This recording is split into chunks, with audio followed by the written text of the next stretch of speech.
Un pape qui présente des excuses, ce n'est déjà pas banal. Mais qu'il le fasse devant 70 journalistes à 10 000 mètres d'altitude, c'est encore plus rare. Ce moment, j'en ai été témoin le 21 janvier 2018, lors de la conférence de presse que le pape François a donnée de retour de son voyage au Chili et au Pérou.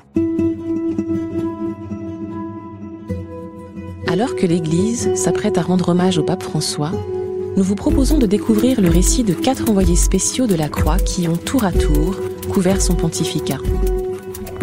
Dans ce podcast, ils dressent le portrait d'un pape proche des fidèles, parfois contesté, mais déterminé, malgré les obstacles, à réformer les codes et les usages au Vatican. Je suis Nicolas Senez, j'ai été le correspondant de la Croix au Vatican de 2016 à 2020 et j'ai notamment suivi la manière dont le pape François a été confronté à la crise des abus sexuels dans l'Église. En ce mois de janvier 2018, le 5e voyage du pape François en Amérique latine aura été chahuté, en particulier au Chili, pays marqué par des affaires qui ont éclaboussé jusqu'au sommet de l'Église locale. Un homme surtout suscite les critiques, Juan Barros, l'évêque d'Osorno, au sud du pays. Il est en effet impliqué dans le scandale Caradima, du nom d'un ancien curé d'une paroisse huppée de Santiago, à l'origine de nombreuses vocations, mais qui s'est révélé un redoutable prédateur sexuel. Juan Barros avait fait partie du groupe de jeunes dont la vocation a été éveillée par Caradima, et il est accusé d'avoir été témoin d'agression du prêtre, ce que conteste l'évêque, qui assiste à toutes les cérémonies du pape au Chili, provoquant la colère des victimes. Le 18 janvier, à Iquique, tout au nord du pays, et où Monseigneur Barros a été évêque, le pape lui-même est interpellé par la télévision chilienne alors qu'il va célébrer la messe. Pris à froid, François répond de manière véhémente. « Le jour où on m'apportera une preuve contre Monseigneur Barros, alors on verra. Tout cela est de la calomnie. C'est clair ?» Cette phrase, lancée en direct, suscite l'incompréhension non seulement chez les victimes, mais chez tous ceux qui, dans l'Église, luttent contre les agressions sexuelles. François comprend assez vite qu'il a dérapé. Et c'est comme cela que la traditionnelle conférence de presse, qu'il nous donne à chaque vol retour de ses voyages, va se transformer en un moment inédit.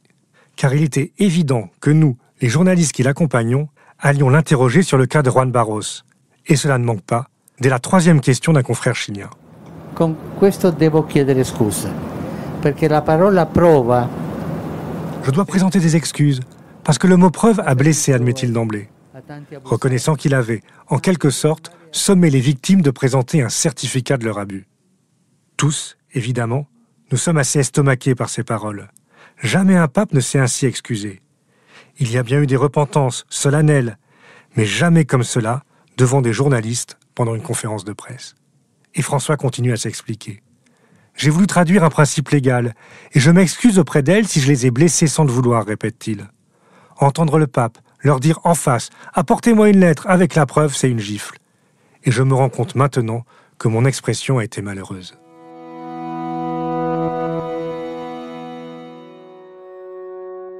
François n'est pas le premier pape confronté aux affaires d'abus dans l'Église.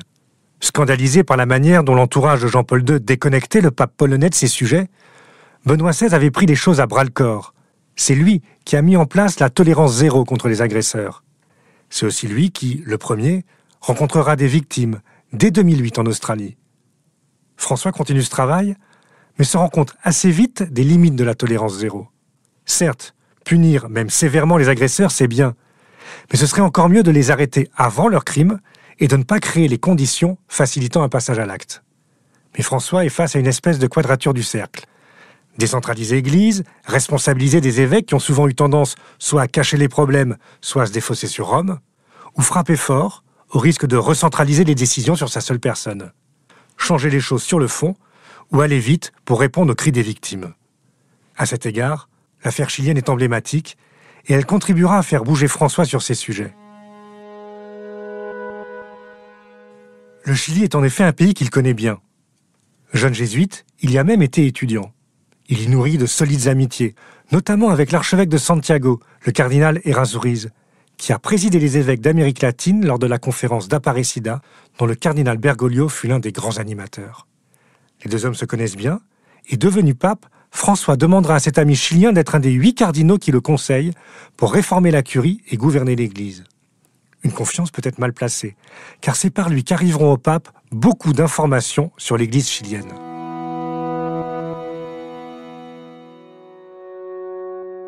Revenons à cette conférence de presse dans l'avion qui ramène le pape du Chili et du Pérou. Après avoir présenté ses excuses aux victimes, François détaille précisément la gestion du cas Juan Barros, l'évêque d'Osorno, symbole de la crise chilienne. Il explique que certains, à la conférence épiscopale, ont suggéré qu'il vaudrait mieux qu'il démissionne, prenne une année sabbatique et qu'on voit ensuite quand la tempête serait passée. Il reconnaît même que Monseigneur Barros lui a présenté sa démission.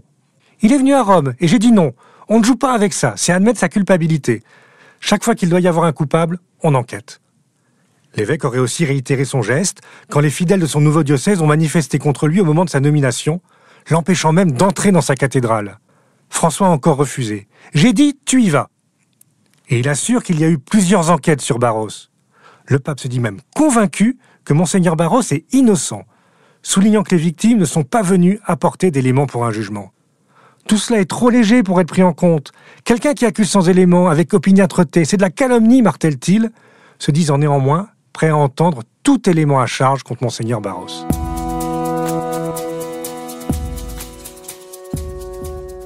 Face à la bronca, qui enfle encore quand il apparaît que des témoignages accablants sont bien arrivés à Rome, le Vatican annonce finalement que le pape a demandé à l'archevêque de Malte, Monseigneur Charles Scicluna, de recueillir le témoignage des victimes au Chili. Ce petit homme rond au visage jovial n'est pas n'importe qui. Il est considéré comme l'un des meilleurs connaisseurs des abus sexuels dans l'Église. Il est l'homme de la tolérance zéro de Benoît XVI et l'un de ses plus fins limiers, qui a mis au jour les scandales les plus sordides.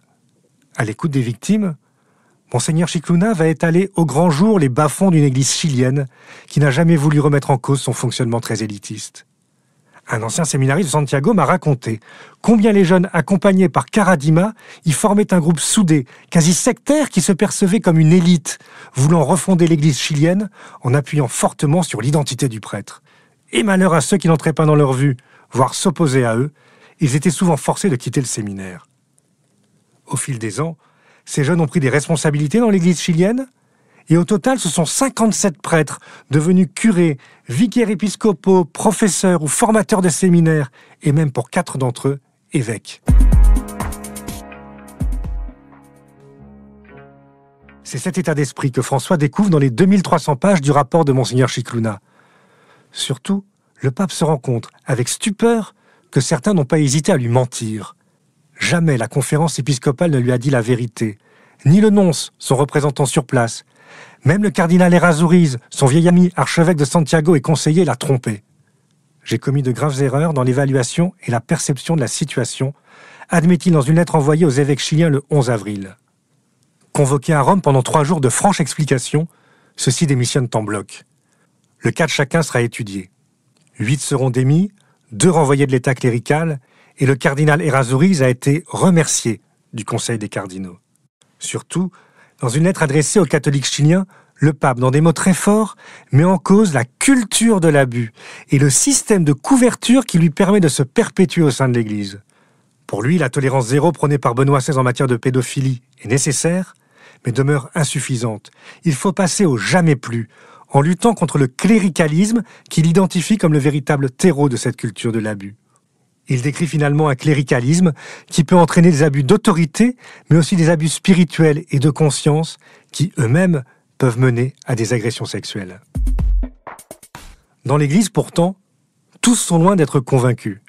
Les abus sexuels, une histoire d'occidentaux dépravés, mais pas chez moi, pensent beaucoup d'évêques, notamment au Sud. Pour mettre les choses au point, et après la révélation de nouveaux scandales aux États-Unis, François réagit en publiant, le 20 août, une lettre au peuple de Dieu. Il y met une nouvelle fois en cause le cléricalisme qui gangrène l'Église. Puis il part en Irlande, visiter une église parmi les premières frappées par les abus sexuels, mais qui, à l'écoute des victimes et en collaboration avec laïcs et autorités civiles, a su trouver un second souffle. Un modèle qu'il voudrait donner en exemple. Mais là encore, rien ne va se passer comme prévu. Car le 25 août, le soir de son arrivée à Dublin, un ancien nonce aux États-Unis, Monseigneur Carlo Maria Vigano, publie un texte au vitriol contre le pape. Il s'en prend avec vigueur à la manière dont a été géré le cas du cardinal Theodore McCarrick, ancien archevêque de Washington, longtemps figure de proue de l'Église américaine et qui, au cœur de l'été, a été convaincu de viol sur mineur. Dans un long témoignage, Et alors que François n'a jamais eu aucun rôle dans la carrière de McCarrick, Monseigneur Vigano accuse le pape de l'avoir couvert et dénonce une idéologie pro-gay à l'œuvre au Vatican. Aux États-Unis, toute une presse aux mains des ultra-conservateurs s'emballe et s'en prend aux réformes de François. Car pour ses adversaires, il n'y a aucun doute, c'est l'homosexualité la cause des abus, pas le cléricalisme. Le 12 septembre, le Vatican annonce la convocation de tous les présidents de conférences épiscopales à Rome pour parler de la prévention des abus sur les mineurs. En 5 mois, quasiment du jour au lendemain, dans le temps du Vatican, un programme est bâti autour d'une équipe resserrée qui identifie bien le maillon faible de l'Église face aux abus, le rôle de l'évêque. Par souci d'une unité voulue comme une uniformité, Jean-Paul II avait affaibli les conférences épiscopales. Or, dans les années 90, devant les premières affaires qui éclatent, les évêques se sont retrouvés démunis, sans rien entre eux et une Rome trop lointaine pour les aider à comprendre les ressorts psychologiques, sociaux, juridiques de ce qui se jouait. Alors ils ont fait comme ils ont pu, souvent mal, sans souci des victimes et sans accepter de se remettre en cause. Responsabilité, reddition de comptes, transparence, les thèmes des 3 journées soulignent l'enjeu de ce sommet qui se tient fin février 2019 au Vatican.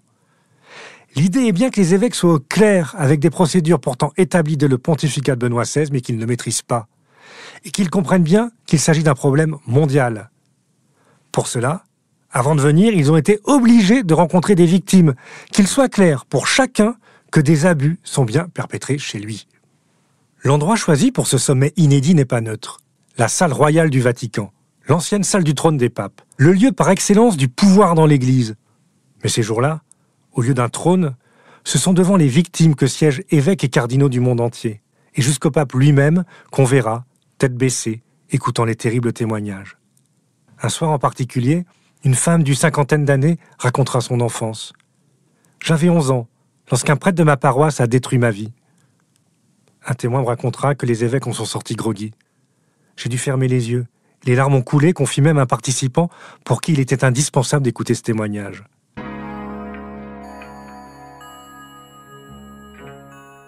En mettant ainsi les victimes au centre, François oblige à ce que Monseigneur Mark Coleridge, archevêque de Brisbane, en Australie, décrira, dans l'homélie de la messe finale du sommet, comme une révolution copernicienne. Alors que le pouvoir est dangereux car il peut détruire lorsqu'il est séparé du service, il faut bien, explique-t-il, cette révolution copernicienne qui consiste à découvrir que ceux qui ont été abusés ne tournent pas autour de l'Église, mais l'Église autour d'eux. En découvrant cela, nous pouvons commencer à voir avec leurs yeux et à entendre avec leurs oreilles. Et une fois que nous avons fait cela, le monde et l'Église commencent à être sensiblement différents, conclut-il. En parallèle, 9 interventions, martelées à raison de 3 par jour, indiquent clairement aux participants la ligne que François entend suivre pour que les abus soient non seulement punis, mais aussi prévenus, empêchés et dénoncés dans l'Église. Certes, le Vatican a pris le temps d'entendre les objections de ceux qui faisaient valoir les particularités de tel pays ou continent. Ainsi en ce qui concerne la dénonciation systématique des agresseurs, pas toujours évidente là où n'existe pas d'état de droit. Mais les différences culturelles ne peuvent être une excuse pour ne pas nous engager dans la protection des mineurs, met en garde le père Arturo Sosa, préposé général des Jésuites. Le fait qu'il y ait d'importants problèmes de pauvreté, de maladies, de guerre et de violence dans certains pays du Sud ne signifie pas que la question des abus sexuels doit être minimisée ou ignorée, insiste avec autorité la religieuse nigériane Veronica Openibo. Une réponse africaine et féminine à un argument souvent invoqué par plusieurs évêques du continent pour ne pas faire du sujet une priorité. Pendant ce sommet, d'ailleurs, la parole des femmes aura eu une portée bien plus importante que leur petit nombre, une quinzaine sur 190 participants. Leurs 3 conférences auront été parmi les plus fortes, contribuant largement à ce que bien des évêques comprennent les mécanismes qui ont pu conduire l'Église à occulter les abus et prennent conscience de la nécessité d'agir.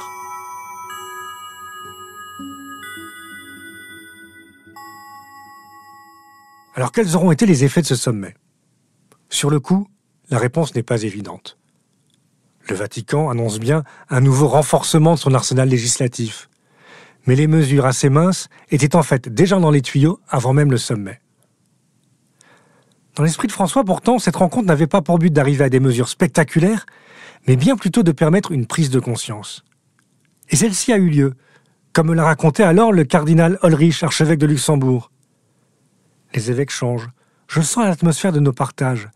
J'avais l'impression qu'au début, l'un ou l'autre mettait des barrières, mais elles sont tombées.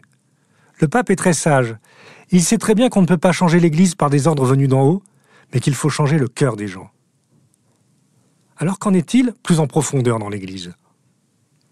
Certes, en ce qui concerne les agressions contre les mineurs, les choses sont désormais claires, même si certains, jusqu'au Vatican, semblent effrayés par l'ampleur des crimes passés. Les réactions romaines au rapport français de la SIAZ l'ont montré. Il reste aussi des angles morts, par exemple sur les abus dont sont victimes les majeurs, et notamment les religieuses. La question de l'emprise est encore mal comprise, et les crimes restent encore trop souvent envisagés sous l'angle du péché et de la déviance sexuelle, et pas encore assez dans leur dimension systémique. Enfin, la lutte contre le cléricalisme à laquelle appelle François suppose une profonde remise en cause théologique sur ce qu'est le prêtre, ce qu'est l'Église, la manière d'y vivre l'autorité et dont s'y distribue le pouvoir. Beaucoup n'y sont pas prêts.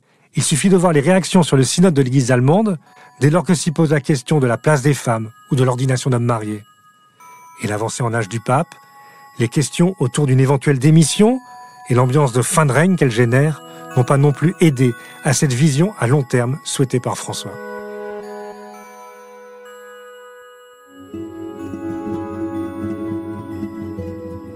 Vous venez d'écouter un épisode de Place des religions, un podcast réalisé par La Croix. S'il vous a intéressé, n'hésitez pas à le partager et à vous abonner à notre chaîne. Place des religions est à écouter sur toutes les plateformes, sur le site et l'appli La Croix.